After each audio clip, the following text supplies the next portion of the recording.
अंतरराष्ट्रीय युवा विद्वान, जैन दर्शन में यूनिवर्सिटी टॉप व गोल्ड मेडलिस्ट, जैन सिद्धांत एवं न्याय विषयों को सरलता से समझाने वाले, यूएसए, इंग्लैंड, ऑस्ट्रेलिया आदि अनेक देशों में जैन धर्म की महती प्रभावना करने वाले, पंडित टोडरमल पुरस्कार, युवा विद्वत रत्न आदि अनेक पुरस्कारों से सम्मानित मूर्धन्य विद्वान डॉक्टर संजीव कुमार गोधा जयपुर द्वारा जानिए धर्म का मर्म।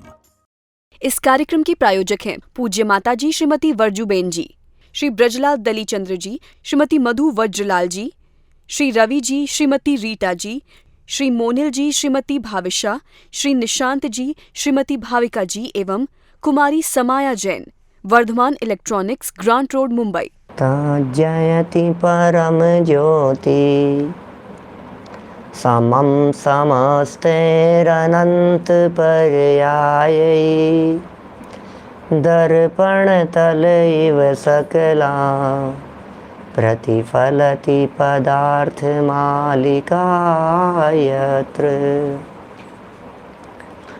परमागमस्य बीजं निषेध जात्यन्त सिंधुर्विदानम्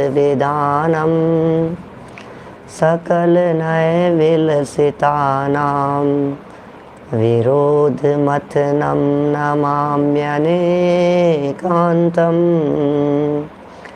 विरोधमथनं नमाम्यनेकान्तम्।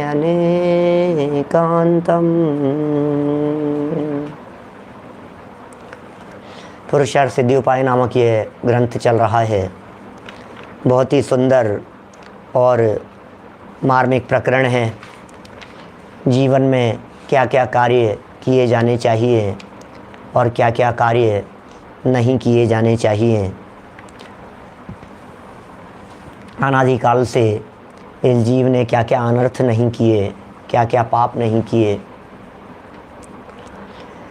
शिक्षा व्रतों का मूल प्रकरण है जिसमें भोग उपभोग परिमाण की चर्चा है। भोग और उपभोग की वस्तुओं में परिमाण लिया जाना चाहिए, मर्यादा ली जानी चाहिए। इस प्रकरण के अंतर्गत भोग माने जो भोग्य सामग्री है, माने जो खाद्य सामग्री है, माने जो खाने पीने के पदार्थ हैं, उन सब में मर्यादा होनी ही चाहिए।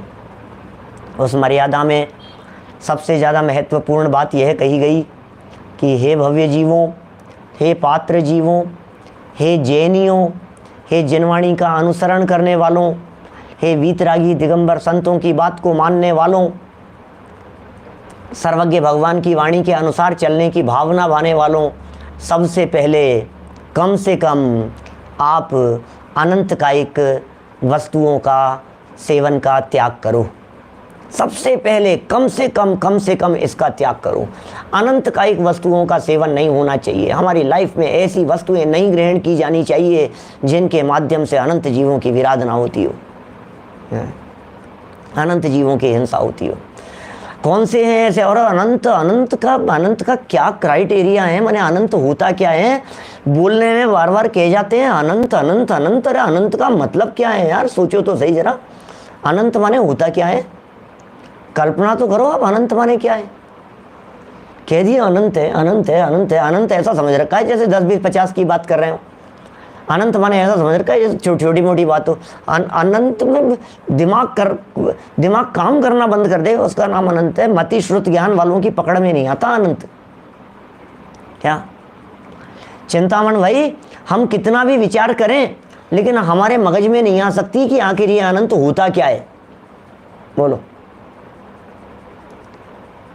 अनंत का मतलब क्या होता है? अनंत माने फिगर, कितना बड़ा फिगर है, कितना बड़ा फिगर है अनंत माने। और उस अनंत में भी ये अक्षय अनंत की बात कर रहे हैं। एक निगोद शरीर में इतने जीवों की बात कर रहे हैं। इसका मतलब जिन वस्तुओं में निगोदिया जीव पाए जाते हों और अनंत निगोदिया जीव पाए जाते हों, उन वस्तुओं का क्या होगा भाई साहब? 100 प्रतिष्ठित प्रत्येक वनस्पतियां जितनी भी हैं वे सब त्याग कर देने योग्य है। असंख्यात तो बहुत छोटा फिगर है, असंख्यात में तो कुछ दम नहीं है। असंख्यात नहीं, अनंत कह रहे हैं। अनंत, अनंत भी नहीं, अनंत के भी 9 प्रकार हैं। हमारे यहाँ जैन गणित में संख्या मान के 21 वेद बतलाए हैं। संख्या संख्यात 3 प्रकार का, असंख्यात 9 प्रकार का, अनंत 9 प्रकार का। 3 प्रकार का होता है संख्यात, जगन्य संख्यात, मध्यम संख्यात, उत्कृष्ट संख्यात। असंख्यात 9 प्रकार का कहा है क्या? क्या असंख्यात 9 प्रकार का कहाँ है? जगन्य परित असंख्यात, मध्यम परित असंख्यात, उत्कृष्ट परित असंख्यात।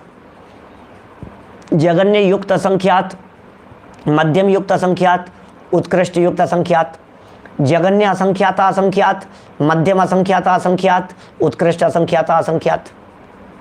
ऐसे अनंत 9 प्रकार के कहे हैं। जगन्य परित अनंत, मध्यम परित अनंत, उत्कृष्ट परित अनंत। जगन्य युक्त अनंत, मध्यम युक्त अनंत, उत्कृष्ट युक्त अनंत। जगन्य अनंतानंत, मध्यम अनंतानंत, उत्कृष्ट अनंतानंत। 21 भेद कहे हैं संख्या मान के। लंबा चौड़ा गणित है, इतना समझ लो। संख्यात, असंख्यात और अनंत के संदर्भ में मोटा मोटा बतलाता हूँ। संख्यात, असंख्यात, अनंत पहले भी कई बार कही है, अभी हम गणित नहीं पढ़ा रहे हैं यहाँ पर। संख्यात क्या है? जो मति ज्ञान और श्रुत ज्ञान के द्वारा विषय हो। क्या? मति ज्ञान और श्रुत ज्ञान जहाँ तक जाना जाए वो है संख्यात। 150 अंक प्रमाण तक संख्यात कहा है। 184 अंक प्रमाण संख्यात हैं। छंदानुरोध से 150 अंक प्रमाण कह दिया गया है। 184 अंक, डिजिट 1 2 3 4, इकाई, दहाई, सैकड़ा, हजार, 10,000, लाख, 10 लाख, करोड़, 10 करोड़, अरब, 10 अरब, खरब, 10 खरब, ये जो संख्याएं चलती है ना, 18-20 अंक प्रमाण में साइंटिस्ट लोग, मैथमेटिक्स वाले लोग असंख्यात कहने लग जाते हैं। 20 डिजिट में जैन दर्शन ये कहता है 184, एक के आगे 0 0 0 0 लगाते चले जाओ, 184 डिजिट तक संख्याएं हैं, संख्यात है। मति श्रुत ज्ञान जान सकता है।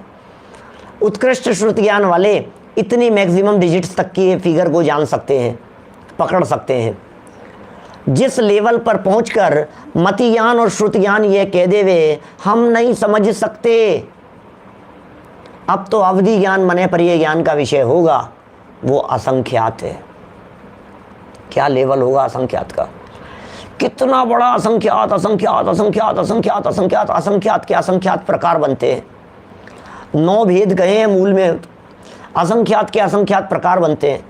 और उनमें भी जब अवधि और मने परिय ज्ञान की लिमिट क्रॉस हो जाए, अवधि और मने परिय ज्ञान ये कहे कि बस अब नहीं जाना जा सकता है, तो समझ लीजिए शुरुआत होती है अनंत की, जगन्य अनंत की, जगन्य परित अनंत की। उत्कृष्ट असंख्यात असंख्यात में 1 प्लस कर देने पर, +1 किया तो जगन्य परित अनंत आता है। अभी जगन्य अनंत की, परित अनंत की चर्चा नहीं कर रहे। उत्तम उत्तम, उत्कृष्ट उत्कृष्ट उत्कृष्ट, चलते चलते चलते चलते अनंतानंत, उत्कृष्ट अनंतानंत, वो संख्याएं एक निगोद शरीर में एते जीव बखान, 3 काल के सिद्ध सब एक अंश परमाण। बोलो, ये बात यहां कह दी है। कितने जीव हैं, कितने जीव हैं भाई साहब। एक आलू में जीव की चर्चा नहीं की, आलू के एक नोक पर आने वाले जीवों की चर्चा नहीं की, इतने अनंतानंत स्कंद, फिर उसमें असंख्यात लोक प्रमाण आवास, अंडर पहले असंख्यात लोक प्रमाण अंडर, फिर एक एक अंडर में असंख्यात लोक प्रमाण आवास, एक एक आवास में असंख्यात लोक प्रमाण पुलवी, फिर एक एक पुलवी में असंख्यात लोक प्रमाण शरीर, और एक निगोद शरीर, और एक निगोद शरीर में इतने अनंतानंत जीव। अब जरा कल्पना करो, अब उनको मल्टीप्लाई करो तो सही जरा अपने दिमाग में, ऊपर से चले जाती है बात। इसलिए यहाँ ये कहा गया भक्ष अभक्ष के प्रकरण में कि सबसे पहले ऐसे पदार्थों का त्याग कर देना चाहिए। यह सब विस्तार काफ़ी पहले किया जा चुका है। 8 स्थान ऐसे कहे हैं जिन स्थानों में निगोदिया जीव नहीं होते हैं, उसकी चर्चा भी कल आपके बीच में विस्तार से की जा चुकी है। कौन कौन से हैं वे स्थान? पृथ्वी का एक जीवों का शरीर, जल का एक जीवों का शरीर, अग्नि का एक जीवों का शरीर, वायु का एक जीवों का शरीर, केवलियों का परमौदारिक शरीर, 5 हो गया। छठा आहारक शरीर, रिद्धिधारी मुनिराजों का आहारक, रिद्धिधारी मुनिराजों का आहारक शरीर।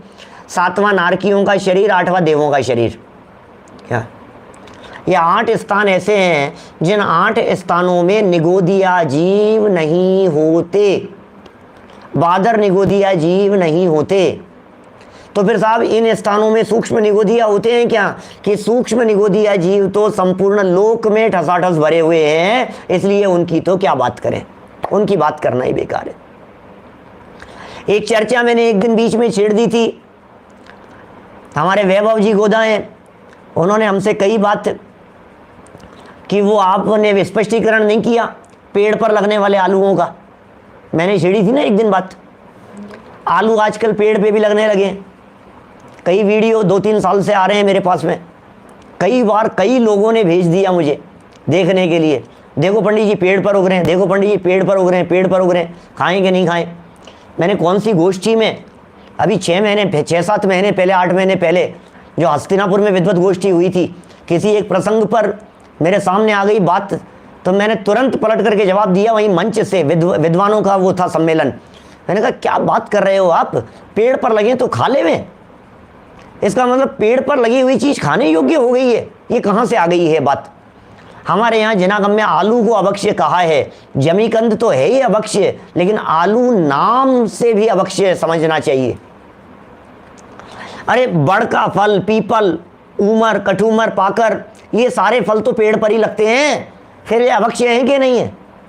बोलो, जमीन में होने वालों में अनंत जीव होते हैं क्या? जो चीज जमीन में नहीं होती ऐसी चीजों में भी तो अनंत जीव होते हैं। 2 इंद्रिय जीवों के शरीर में, 3 इंद्रिय जीवों के शरीर में, 4 इंद्रिय जीवों के शरीर में अनंत जीव है ना। और सुनो गजब की बात क्या कहता हूं मैंने जो वहां जवाब दिया था वो और सुन लो एक बार। भाई साहब सुनो, आप चाहते क्या हो? आप पेड़ पर लगे हुए आलू दिखा करके चाहते क्या हो ये बतलाओ। आपके मन में क्या है, दिल की बात बता दो। आप तो खाना चाहते हो हैं? नहीं, ऐसी तो बात नहीं है। दिखा क्यों रहे हो हमें ये तो बताओ। तुम पेड़ पर आलू दिखा करके खुशी किस बात की हो रही है? अब तो खा सकेंगे, ये खुशी हो रही है। पेड़ से तोड़ करके ला करके खाओगे ना। ठेले वाले को पता है जिससे खरीद करके लाओगे, सब्जी वाले को पता है कि ये पेड़ वाला है कि जमीन वाला है। 2 बोर्ड लगा करके रखेगा बेचने वाला, सब्जी बेचने वाला, भैया ये पेड़ वाले आलू हैं, ये जमीन वाले आलू हैं। भैया कौन से वाले आलू चाहिए तुम्हारे को? सोचो तो सही जरा, गांठ की अकल लगा करके तो काम करो। कौन करेगा इस बात का निर्णय कहां से आया है ये आलू, पेड़ का है कि जमीन का है? अरे कहीं भी हो रहा हो जिनागम, ये आसक्ति टूटी कि नहीं टूटी, मूल बात तो ये है। यदि आसक्ति टूट गई, क्योंकि आसक्ति तोड़ना ये मूल प्रयोजन था, खाने योग्य नहीं है भाई साहब, विकल्प भी मत करो।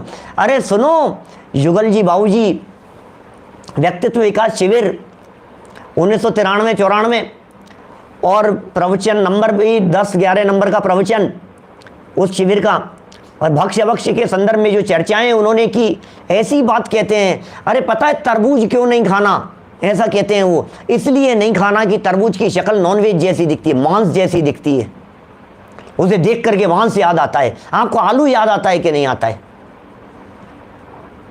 आप क्या करेंगे? किसी के यहां जाकर के पूछेंगे कि भैया आपने जो आलू बनाया है, ये आलू कहां से आया है, ये बाजार का है कि पेड़ वाला है? किसी के शादी विवाह में जाकर के पूछेंगे कि आलू कौन सा वाला है? अरे क्या मतलब है ये बात करने से? कहीं भी हुआ हो छोड़ने योग्य है, त्याग कर देने योग्य है। लेकिन सूक्ष्मता कितनी है, गहराई कितनी है, ये गहराई और ये गहरी बातें सर्वज्ञ भगवान के दिव्य ज्ञान के अलावा दुनिया में कोई नहीं कह सकता है। किसी की ताकत नहीं है। वैज्ञानिक लोग अपनी सामर्थ्य में पकड़ने का प्रयास करते हैं, अपनी सामर्थ्य में पकड़ने का प्रयास करते हैं। अभी मेरे पास में दीवान जी ने सूरत से वीडियो भेजा और उसमें उन्होंने बतलाया एक पत्ती, और उस पत्ती के अंदर डेप्थ में जाते चले जाओ, अंदर जाते चले जाओ। वैज्ञानिकों ने जो सर्च करके निकाला है उसके अंदर कितना कितना कितना कितना गहराई में जाकर के, और जितना गहराई में जाकर के बतलाया है, हमारी तो आंखें खुली की खुली रह गई उसे देखने पर। लेकिन आपने वो एक बूंद पानी वाला भी वीडियो देखा होगा। आप लोगों ने वो वीडियो देखा होगा, एक लेडी बैठी हुई है और उसकी आंख में अंदर जाते जाते डेप्थ के अंदर, वो भी देखा होगा आपने। बहुत चलते रहते हैं इस तरह के वीडियो। लेकिन मुझे तो सिर्फ ये बात बतलानी है, क्या सिर्फ ये बात बतलानी है मेरे को कि इतना सब कुछ देख करके आपको महिमा आ रही है, माने ये साइंस कितना पकड़ पा रहा है। अब आप केवल ज्ञान की सूक्ष्मता को देखो, अब आप दिव्य ज्ञान की सूक्ष्मता को देखो, अब आप उस गहराई में जाकर के बात करो तो आपको लगेगा यार ये तो कमाल कर दिया है भाई साहब। क्या सुपर कंप्यूटर दिमाग हमारे मुनिराजों का, हमारे भावलिंगी संतों का, बोलो, उनका दिव्य ज्ञान, अंदर की नॉलेज, अंदर की पकड़, आत्मा के अंदर के चक्षु, ज्ञान चक्षु, उन ज्ञान चक्षुओं से जो उन्होंने देखा, उन्होंने जो पकड़ा, उनके जो फीलिंग में आया, महसूस करने में आया, भाई साहब कमाल ही हो गया है। परमाणु जो परमाणु है, जिस परमाणु की चर्चा डाल्टन ने खोज की, कहाँ कहाँ कैसी कैसी न्यूटन चर्चा मिलती है, आप सोचो जरा। माने इतनी चर्चाएं हैं जिनागम में, आप यदि उनकी गहराई में जाकर के देखेंगे तो आप दंग रह जाएंगे कि यार क्या जिनागम, क्या प्रदेश की बात करता है, क्या परमाणुओं की बात करता है, क्या एक समय की बात करता है। सेकंड में असंख्यात समय बतलाता है, एक सेकंड में संख्यात हजार कूड़ा कूड़ी आवलियां, एक आवली में जगन्य युक्त असंख्यात, मतलब चौथे नंबर का असंख्यात, एक आवली में जगन्य युक्त असंख्यात समय, संख्यात हजार कूड़ा कूड़ी आवलियां होती है सेकंड के अंदर। क्या पकड़ेंगे वैज्ञानिक, क्या पकड़ेंगे साइंटिस्ट, किस सूक्ष्मता में जाकर के बात करता है जनागम। गजब की बातें हैं, कुछ अद्भुत है भाई साहब ये प्रकरण। चलो और क्या क्या नहीं खाना, आलू आदि जमीकंदों की तो चर्चा हुई, कुछ और सुन ले में अपन आचार्य देव के द्वारा क्या क्या नहीं खाना चाहिए, अभक्ष्य पदार्थ क्या क्या हैं दुनिया भर में। थोड़ा सा तो संयम करो, थोड़ा सा तो कंट्रोल करो भाई साहब। भोग और उपभोग के परिमाण की चर्चा चल रही है। 179 नंबर पेज है, श्लोक नंबर है 163, 163 नंबर श्लोक वनस्पति के त्याग को विशेष रूप से बताते हैं। बताओ साहब क्या है वनस्पति। नवनीतम च त्याज्यम योनि स्थानम प्रभूत जीवानाम यद्वापि पिंड शुद्धौ विरुद्धमभिधीयते किंचित। क्या कह रहे हैं अन्वयार्थ में, च माने और, प्रभूत जीवानाम बहुत जीवों का, क्या बोलो, योनि स्थानम उत्पत्ति स्थान रूप, नवनीतम मक्खन, लोनी कहते हैं मक्खन को, त्याज्यम त्याग करने योग्य है, वा माने अथवा, पिंड शुद्धौ आहार की शुद्धि में, यत किंचित विरुद्धम अभिधीयते अपि जो किंचित भी विरुद्ध कहा गया है वह भी त्याग करने योग्य हैं। लो साहब यहाँ क्या बात कह दी है, मूल रूप से नाम बतलाते हुए नाम दे दिया गया है नवनीत का, मक्खन। मक्खन त्याग देने योग्य है क्या, मक्खन खाने योग्य नहीं है, मक्खन को बिल्कुल अभक्ष्य कह करके पुकारा गया है ना। और इसके अलावा आहार शुद्धि में और भी जो विरुद्ध कहे गए हैं उन सबको त्याग देना चाहिए। विशेष विस्तार मिलेगा आगामी, देखो आगे विस्तार है इन सब बातों का। तथा टीका पढ़ो, चे प्रभूत जीवानाम योनि स्थानम नवनीतम त्याज्यम वा यत्किंचित विरुद्धम अभिधीयते तत् अपि त्याज्यम। क्या, तथा बहुत जीवों की उत्पत्ति का स्थान दही में से निकली हुई अग्नि पर बिना तपाई हुई लौनी, जो ताज़ा मक्खन बिना तपाई हुई है, माने उसको दही में से निकलते तुरंत गैस पे रख दो, तुरंत आंच पे मक्खन से घी निकालते हैं ना, क्या मतलब तुरंत, समय नहीं निकलना चाहिए उसमें ज़्यादा। अंतर मुहूर्त तक वो खाने योग्य का है, लेकिन वो अंतर मुहूर्त का मतलब 48 मिनट नहीं है, वो तो यूं निकला और त्यों ही बस निकलते निकलते ही वो योग्य हैं। और निकलने के बाद किंचित भी रखा गया, थोड़ा बहुत भी गैप पड़ गया उसके अंदर समय का, तो फिर वो अभक्ष्य हो गया। क्या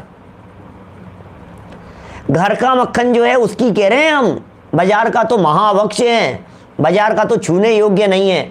घर के मक्खन की बात कर रहे हैं। घर का मक्खन निकलते ही, मक्खन निकला, उसका घी निकलना है, इधर मक्खन ऐसे निकाला और इधर आंच पर रख दिया, बस यही है मक्खन से घी निकालते समय। तो जो ताज़ा मक्खन वह भी त्याग करने योग्य है, अग्नि पर बिना तपाई हुई। और आहार शुद्धि में जो कुछ भी निषिद्ध बताते हैं वह सभी छोड़ देना चाहिए। ये तो हुई टीका।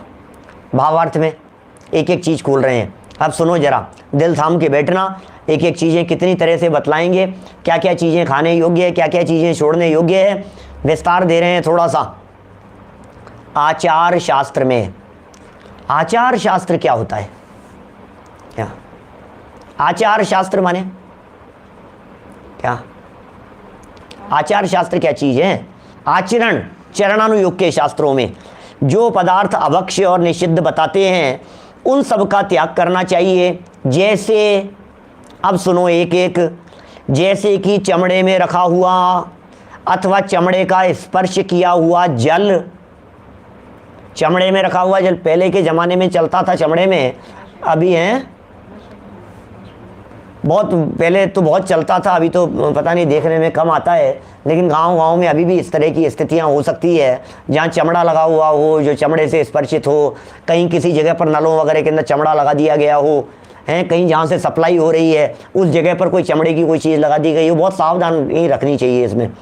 उससे स्पर्शित किया हुआ जल, चमड़े की किसी चीज़ में रखा हुआ तेल, चमड़े में रखा हुआ घी इत्यादि सभी अशुद्ध है, अतः इनका ग्रहण नहीं करना चाहिए, इनका ग्रहण मत करो। आगे, एक मुहूर्त अर्थात 48 मिनट से अधिक समय का रखा हुआ कच्चा दूध, लो मुहूर्त है यहाँ, वहाँ जो शब्द था ना मलकापुर वाले भाई साहब, वहाँ शब्द था अंतर मुहूर्त, और यहाँ दूध के संदर्भ में है मुहूर्त। मुहूर्त और अंतर मुहूर्त में अंतर समझ लो पहले, जिससे कंफ्यूजन नहीं हो। मुहूर्त होता है 48 मिनट का, मुहूर्त है 48 मिनट, मुहूर्त है वो पूरा मुहूर्त, 2 घड़ी का एक मुहूर्त होता है, 2 घड़ी, क्या 2 घड़ी का एक मुहूर्त है। अच्छा साहब 2 घड़ी का मुहूर्त हो गया, तो अंतर मुहूर्त क्या होगा? बोले 2 घड़ी माने 48 मिनट से एक समय कम हो तो वो कहलाता है भिन्न मुहूर्त, और 2 समय कम हो वो कहलाता है अंतर मुहूर्त। क्या? एक आवली एक समय से अंतर मुहूर्त की शुरुआत होती है। क्या? एक आवली एक समय, आवली बतलाई ना मैंने, एक आवली कितनी छोटी होती है? 1 सेकंड में संख्यात 1000 कोड़ा कोड़ी आवलियां होती है। क्या बोलो? 1 सेकंड में संख्यात 1000 कोड़ा कोड़ी आवलियां होती है। इसका मतलब जगन्य अंतर मुहूर्त तो कितना छोटा हो गया, सेकंड से भी बहुत छोटा, उसे भी अंतर मुहूर्त कहते हैं। 1 सेकंड भी अंतर मुहूर्त है, 2-5 सेकंड भी अंतर मुहूर्त है, 1 मिनट भी अंतर मुहूर्त है, 10 मिनट, 15 मिनट, 25 मिनट भी अंतर मुहूर्त है, क्योंकि एक आवली एक समय से लेकर 48 मिनट में 2 समय कम तक ये सारे वेरिएशन अंतर मुहूर्त के होंगे। इसलिए जहाँ कहीं पर भी अंतर मुहूर्त शब्द का प्रयोग किया गया हो वहाँ आपको बहुत सावधान रहने की ज़रूरत है। अंतर मुहूर्त का अर्थ अब अपन 48 मिनट समझ ले तो गड़बड़ हो जाएगी, तो फिर वो यथा योग्य है। इसलिए अंतर मुहूर्त का मतलब ये जितना जल्दी हो सके उतना जल्दी निपटा लो, ये है अंतर मुहूर्त। मतलब किसी चीज़ में अंतर मुहूर्त में जीव उत्पन्न हो जाते हैं, इसका मतलब बहुत जल्दी उसको जितना फास्ट हो सके उसको निपटा लो, यूज में ले लो, उससे ज़्यादा नहीं। अभी मिनिमम तो क्या कहें, एक आवली से मिनिमम है अंतर मुहूर्त, तो अब मिनिमम से मिनिमम टाइम के अंदर उसको यूज में ले लें, इतना यहाँ कहना चाहते हैं। इसलिए कहा एक मुहूर्त अर्थात 48 मिनट से अधिक समय का रखा हुआ कच्चा दूध। अब दूध के लिए 48 मिनट कह दिया है, दूध के लिए अंतर मुहूर्त नहीं कहा है, दूध के लिए मुहूर्त शब्द का प्रयोग कर रहे हैं। 48 मिनट कच्चा दूध था, निकला, गाय के थन से निकला, और गाय के थन से निकलने के बाद अब कितने टाइम में? बोले 48 मिनट के अंदर अंदर वह गर्म हो जाना चाहिए। नहीं तो क्या होगा? हमने एक दिन पहले भी कही थी शायद आपसे बात, जब मांसाहार के त्याग की चर्चाएं चल रही थी उस दौरान कही थी कि उस दूध में, वो जिस पशु का दूध है उस जैसे उसी के आकार वाले, क्या उसी के आकार वाले समूर्छन जीव उसमें जन्म ले लेते हैं। बोलो, ये पेज नंबर 64-65 के आसपास मोक्ष मार्ग प्रकाशक के अंदर भी चर्चा की है। त्रियंच गति के दुखों का जहाँ प्रकरण प्रारंभ किया वहाँ भी चर्चा की है। समूर्छनों की चर्चा जहाँ जहाँ की है, समूर्छन जीव किस प्रकार से उत्पन्न हो जाते हैं। गाय के दूध में गाय के आकार के जीव, भैंस के दूध में भैंस के आकार के जीव, भेड़ के दूध में भेड़ के आकार के जीव। इसलिए जो डेयरी वगैरह का दूध आता है, थैली वगैरह के जो दूध आते हैं, सब अभक्ष्य हैं। ये महाहिंसा है, महाहिंसा। त्रस जीवों का घात हो रहा है उनके अंदर, समझ लो आप। इसलिए जो दूध, जो जितने त्यागी व्रती संयमी लोग हैं, ये बाहर का दूध ही नहीं पीते। आप जहाँ हैं वहाँ जाओ, लेकर के आओ, वहाँ उसको धुलवाओ। गाय भैंस जहाँ हैं वहाँ से छने हुए पानी से उसके थनों को धुलवा करके बाल्टी में लेकर के, बर्तन में लेकर के आओ। अंतर्मूर्त में आने के पहले पहले ही 48 मिनट के पहले पहले उसे ला करके गर्म कर लो। सैनी पंचेंद्री जीव है, सैनी पंचेंद्री जीव, समूर्छन जीव, गाय भैंस वाले। समूर्छन जीव एक इंद्री से लेकर के 4 इंद्री तक के तो नियम से समूर्छन होते हैं। क्या? 1 इंद्री, 2 इंद्री, 3 इंद्री, 4 इंद्री जीव नियम से समूर्छन होते हैं। उनमें तो नियम है समूर्छनपन का। और पंचेंद्री जीवों में कोई समूर्छन होते हैं, कोई गर्भज होते हैं और कोई उपाद जन्म वाले होते हैं। समूर्छन, गर्भोपादा जन्म, ये जो सूत्र दिया है, समूर्छन जन्म, गर्भ जन्म, उपाद जन्म, उनमें से तिर्यंच गति और मनुष्य गति में समूर्छन और गर्भ जन्म होता है। देव और नारकियों के, देव नारका नाम उपाद है, देवों और नारकियों के उपाद जन्म होता है ना। देखो क्या कह दिया यहाँ, बस समझते चलो आप, नहीं तो ऐसे एक एक चीज पे रुकेंगे तो अपन बहुत ज्यादा अटक जाएंगे। कच्चा दूध, 1 दिन उपरांत का दही, माने दही की मर्यादा 24 घंटे की कह दी गई है। बाजार का आटा, जितना निभ सके उतना निभाना। क्या मैं ये कह रहा हूं, जितनी पात्रता, जितनी सामर्थ्य हो उतना निभाना। समझ में आ रही है बात? घर में चक्की होनी चाहिए, जैनी के घर में, जैनी के घर में आटा घर में पिसना चाहिए। हमारे यहाँ सब घर में पिसता है।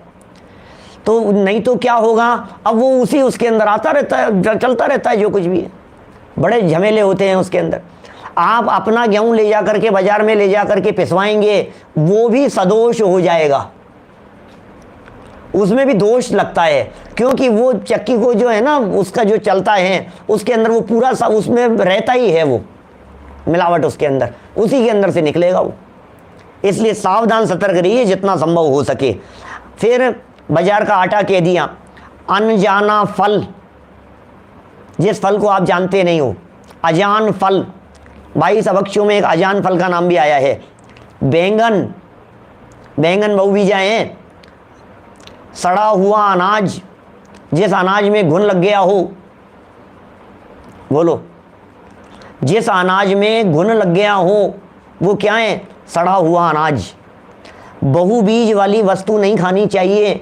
अब ये बहुबीज का अर्थ ऐसा नहीं है कि लौकी, टिंडा, ये सब क्या कहते हैं इसे, गवावा, पपीता, ये सब कोई बहुबीज नहीं है, इन्हें बहुबीज नहीं समझना। बहुबीज का अर्थ यह नहीं होता है जिसमें बहुत सारे बीज हो।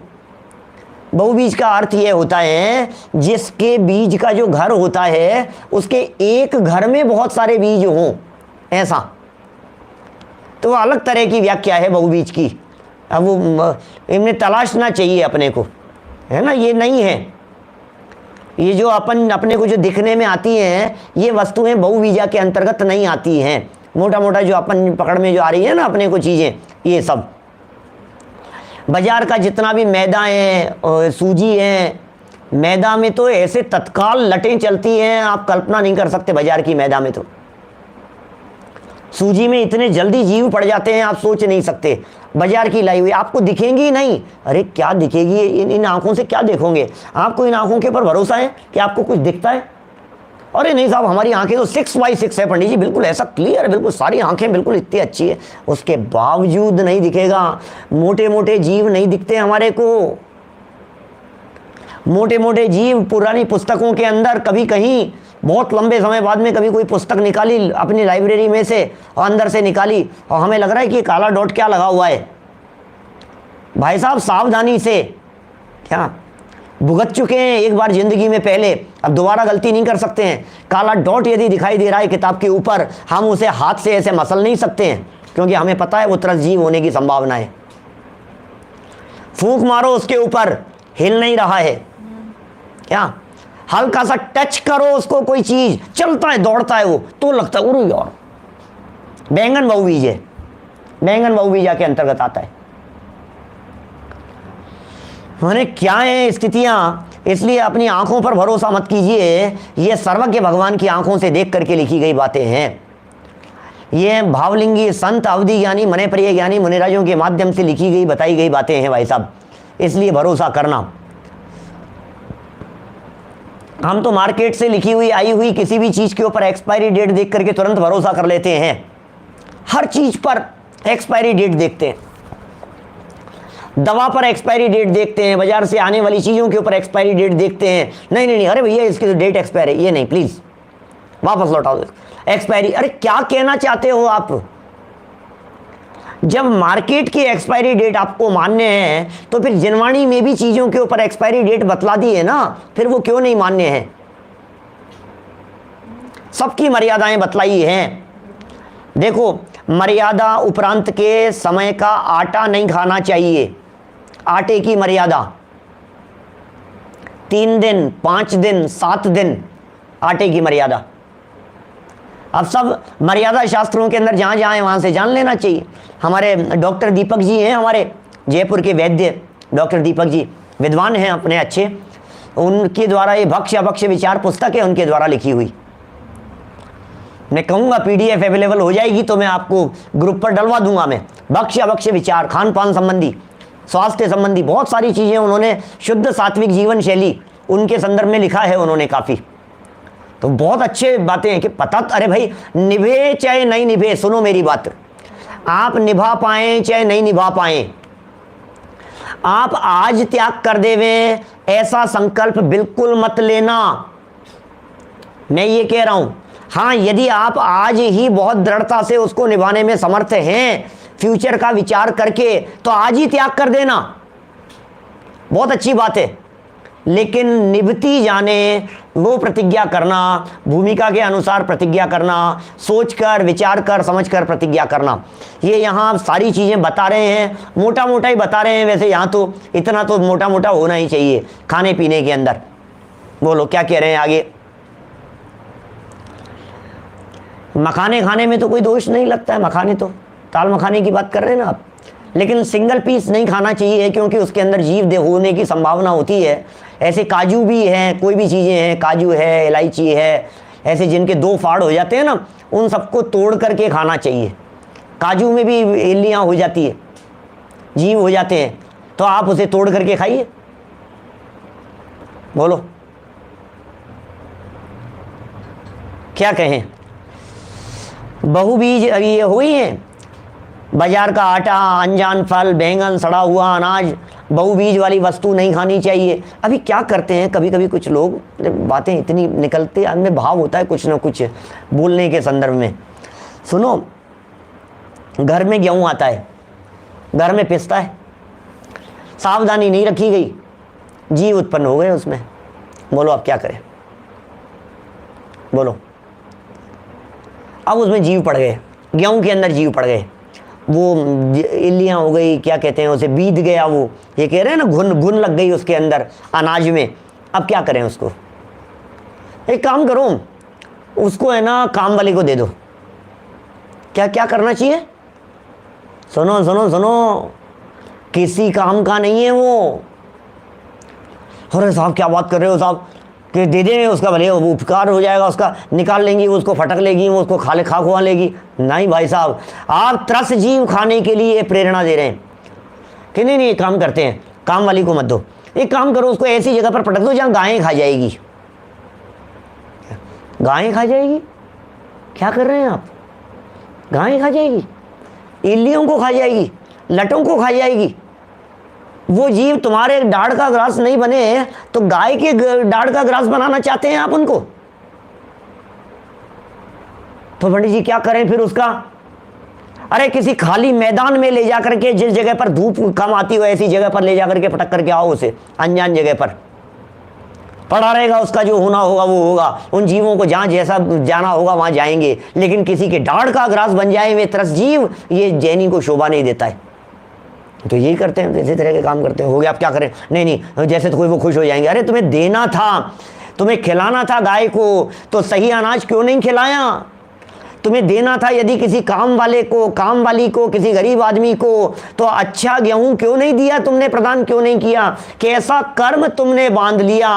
तुम सोचो तो सही, कैसा कर्म बांध लिया इससे। तुम सोच रहे हो हमने उपकार कर दिया, हाँ हमने परोपकार कर दिया, उसको इतना गेहूं दे दिया, हमने ये दे दिया। क्या दे दिया तुमने? अच्छी चीज नहीं दी जाती है। इस कार्यक्रम की प्रायोजक हैं पूज्य माताजी श्रीमती वर्जूबेन जी, श्री ब्रजलाल दलीचंद्र जी, श्रीमती मधु वज्रलाल जी, श्री रवि जी, श्रीमती रीटा जी, श्री मोनिल जी, श्रीमती भाविशा, श्री निशांत जी, श्रीमती भाविका जी एवं कुमारी Samaya Jain, Vardhman electronics, Grant road, Mumbai.